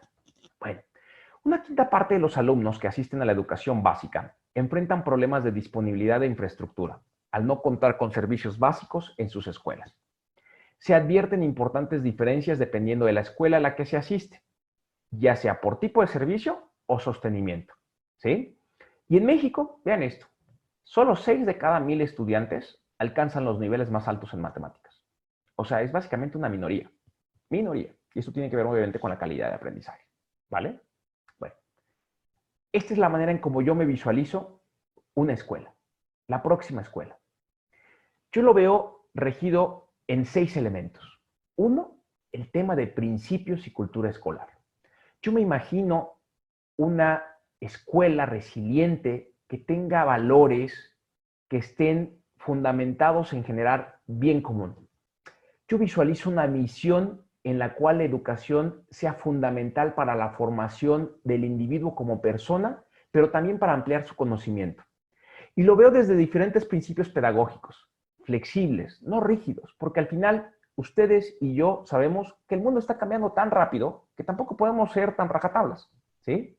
Segundo elemento, yo veo un modelo pedagógico tanto a nivel preescolar, primaria, secundaria y preparatoria, regido por metodologías como el constructivismo, Reggio Emilia o la metodología Waldorf.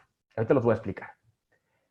Tercero, yo visualizo un programa académico integral, pero yo veo que no solamente sea la práctica o el conocimiento de matemáticas, español o las materias como siempre las hemos visto. Yo le doy un gran privilegio a las humanidades. Para mí las humanidades son muy importantes. La literatura, hacer un hábito para que lean, para que critiquen, para que sean objetivos los estudiantes. Estimular el arte. Muchas mujeres, muchos hombres son muy estudiosos de este tema, son talentosos. Hay que estimular la expresión artística. La música. Todos ustedes, docentes, maestros, supervisores y directores, sabemos el poder que tiene la música para el aprendizaje de los niños. Y algo muy importante, tener muy claro, por ejemplo, la importancia de la alfabetización inicial. Ustedes lo saben más que yo. Es esta capacidad que tienen los niños de preescolar para pasar a los primeros años de educación básica y que puedan comprender un texto, de que puedan razonar, de que puedan resolver un problema matemático básico. Pero vean cómo yo le pongo también mucho énfasis a civismo, a valores y democracia, a la participación ciudadana. Si no tenemos jóvenes y niños que participen, no vamos a construir un mejor país. Le doy un gran caso al tema del razonamiento matemático. Yo estudié matemáticas, maestros, y créanme que yo creo que todo lo que hacemos en esta vida, en todo hay matemáticas. Lo único que pienso que no debieron de habernos enseñado es la raíz cuadrada. Nunca la he aplicado, ¿no? Educación ambiental, emprendimiento, programación.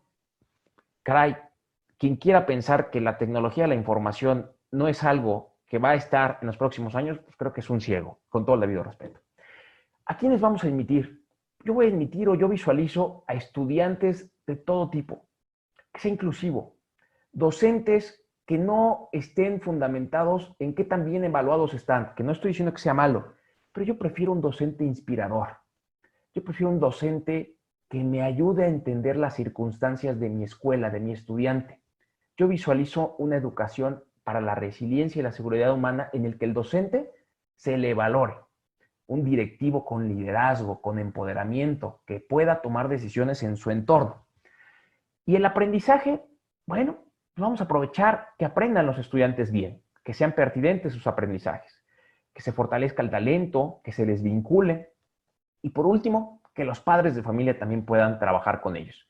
Y por último, las instalaciones, espacios dignos. A lo mejor no ostentosos ni modernos, dignos. Y que obviamente tengan esta posibilidad de tener acceso a la tecnología, porque esto va a ser un derecho humano, la tecnología, ¿vale? Bueno, explico brevemente. Mis principios. Yo visualizo así esta propuesta para la resiliencia y la seguridad humana. Una misión clara y una cultura escolar coherente. Yo quiero igualdad de oportunidades, aprendizajes significativos, que sea algo que valoren y un espíritu crítico. Los estudiantes tenemos que tener un espíritu crítico. No tenemos que ser borregos. Tenemos que criticar con sustento. Desarrollo de valores ciudadanos, tolerancia, respeto hacia los demás, honestidad. Estudiantes y docentes son el motor que impulsa el desarrollo de mi escuela o de nuestra escuela. Participación de profesores inspiradores, ¿sí? Como Luisito, como la señora que iba en la bicla y que llevaba el pizarrón. Involucramiento activo de padres de familia. Modelos innovadores centrados en el aprendizaje y desarrollo de habilidades para el siglo XXI. No necesariamente tiene que ver con algo muy elaborado. Se dice que una de las habilidades que más se va a profundizar en los próximos años es la inteligencia emocional y tiene que ver con la resiliencia. Normalizar el proceso de cambio, como lo mencioné, el cambio es parte de nuestras vidas, pero tenemos que saber también responder ante esos cambios que no necesariamente son externalidades positivas, sino negativas. Y algo muy importante, nuestra escuela tiene que estar comprometida con mejorar el entorno, mejorar la comunidad, ser un actor activo, ser un actor que pueda ser partícipe de todos los elementos que pasan en nuestro entorno. No tiene que ser pasivo. Y a esto yo lo visualizo como si fuera un caracol. Para mí un caracol tiene una metáfora poderosísima. ¿Por qué? Porque yo lo veo desde este punto de vista. Para mí hay 4 claves en este caracol. El primero es el aprendizaje. El segundo es la infraestructura. El tercero es el sistema social y el entorno, el cual obviamente tiene una gran influencia. Y es un sistema integral. Nótese cómo en todos tenemos actores importantes. Para mí no hay un peso específico. El director no es más que un profesor, el profesor tampoco no es más que un supervisor. Todos son importantes. Pero también es importante salir hacia afuera y hacer alianzas estratégicas. Involucrar a los padres de familia. Es importante generar una cultura de aprendizaje, un liderazgo, generar relaciones sólidas, socioemocionales. El espacio, el diseño del espacio, la tecnología son fundamentales. El currículum, la enseñanza y la pedagogía también son elementos que me parecen muy bien valorados. Una comunidad educativa comprometida con su entorno, respeto por la naturaleza, educación integral. Léanse, por favor, la teoría que tiene uno de mis profesores que se llama Howard Gardner, que él estimuló el tema de la teoría de las inteligencias múltiples. Los niños no tienen una sola inteligencia, los jóvenes no tienen una sola inteligencia, hay muchas inteligencias. Gardner dice que hay 8, ¿sí? Y aparte él dice que esto nos puede ayudar a determinar por qué los niños más inteligentes no son necesariamente los más exitosos, ¿sí? Elementos como la autoestima, el aprendizaje continuo, la disciplina y resolución creativa de problemas son fundamentales. ¿Cuál es este modelo pedagógico que yo considero que es innovador? Es el constructivismo, Reggio Emilia y el Waldorf. Y aquí un poco de las características que tiene cada uno. El Reggio Emilia es un currículum fundamentado en los intereses de los niños, en la pertinencia de lo que ellos quieren aprender. No hay exámenes, hay proyectos. ¿Por qué? Porque un examen no me mide cuánto sabe un niño, pero un proyecto me ayuda a entender si tiene la capacidad de trabajar en equipo, si puede resolver una problemática de manera creativa, entre otros. el uso del arte, la música, la literatura, tratar de pensar distinto. El maestro no es el rector ni monopoliza la información, es un facilitador, ¿sí? Y en el modelo constructivista, el aprendizaje es a través de esta relación entre la persona y el colectivo, entre el individuo y los demás niños, entre el individuo y los demás jóvenes. Hay que privilegiar la colaboración. Trabajas a tu ritmo, no hay presión o no hay una presión tan abismal de competencia, ¿no? Y la metodología Waldorf se basa mucho en la ética, en darle un peso a la diversidad, a la tolerancia, ¿sí? Obviamente es un modelo centrado en desarrollar el potencial del niño, ¿sí? Y un poco vean esto, este es el aprendizaje que yo veo. Los padres de familia, la vinculación con el aprendizaje experimental, el rendimiento y aprovechamiento de los estudiantes y el fortalecimiento de los talentos de estos niños, ¿no? Y veo cómo visualizo esto en los distintos niveles. En la educación preescolar, infraestructura temática, donde pueda haber muchos recursos en el entorno para que puedan jugar y aprender, para que puedan socializar en un contacto con el medio ambiente, con otro tipo de espacios que les promuevan una mayor estimulación cognitiva, que puedan desarrollar, obviamente, a través de acción y reflexión, ¿sí? Y generar hábitos, jugar, aprender, ser creativos, ¿sí? Esto me parece muy, muy importante en la educación preescolar, ¿sí? En la educación primaria, yo veo algo muy importante, desarrollar contenidos pertinentes, ¿sí? Con un diseño innovador, herramientas de estudio con contenido multimedia. Ojo, si ustedes tienen la posibilidad de entender a un niño de 6, 7 años, se darán cuenta que los niños hoy en día se estimulan más a través de algo visual. Así también creo que tendría que ser en algún momento la educación. No totalitaria, pero sí utilizar ese recurso, ¿sí? Un plan de estudios que brinde importancia a la resolución de problemas, integración con los padres de familia, de la importancia de su involucramiento en la primaria. En la secundaria, un currículum flexible, en el que puedan ellos descubrir, en el que, como lo pongo en la parte inferior, ellos puedan desarrollar y empezar a definir sus propias causas. Si Panchito es un niño que le encanta el deporte, pues a lo mejor su causa es desarrollar sus actividades, su fortaleza, su visión de vida a través de ¿qué? De su talento para jugar tenis, de su talento para jugar fútbol. Si tenemos un niño que le encanta trabajar para los demás, a lo mejor su causa va a ser apoyar a las personas más vulnerables, ¿no? Los niños tienen que empezar a determinar qué les apasiona y tienen que empezar a hacerlo y a vincularse con otro tipo de actores. Y la preparatoria es saltar hacia afuera. Es un ecosistema de aprendizaje, innovación y emprendimiento. Nótese cómo estoy tratando de poner todo lo que hemos visto en los dos módulos anteriores.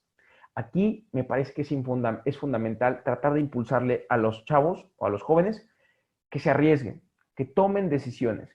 El aprendizaje, maestros y maestras estarán de acuerdo conmigo, nos ayuda a tener una mejor perspectiva de en qué somos buenos y en qué somos malos. En muchas culturas, equivocarte lo toman como algo negativo, como la nuestra. Pero en otras culturas, equivocarte te ponen una medalla, porque mientras más te equivocas, más aprendes y puedes obviamente mejorar en el proceso. Y por último, el programa académico, como les decía, veo las humanidades, veo la educación cívica. Para mí es muy importante la participación ciudadana. Veo el razonamiento lógico-matemático, veo el tema de emprendimiento y creatividad. Nótese en la parte de arriba, lo veo también como algo transversal, el respeto al medio ambiente, el tema de los idiomas. Bueno, yo visualizo que nuestra escuela debe en el largo plazo visualizarse o dar las etapas hacia ese rubro.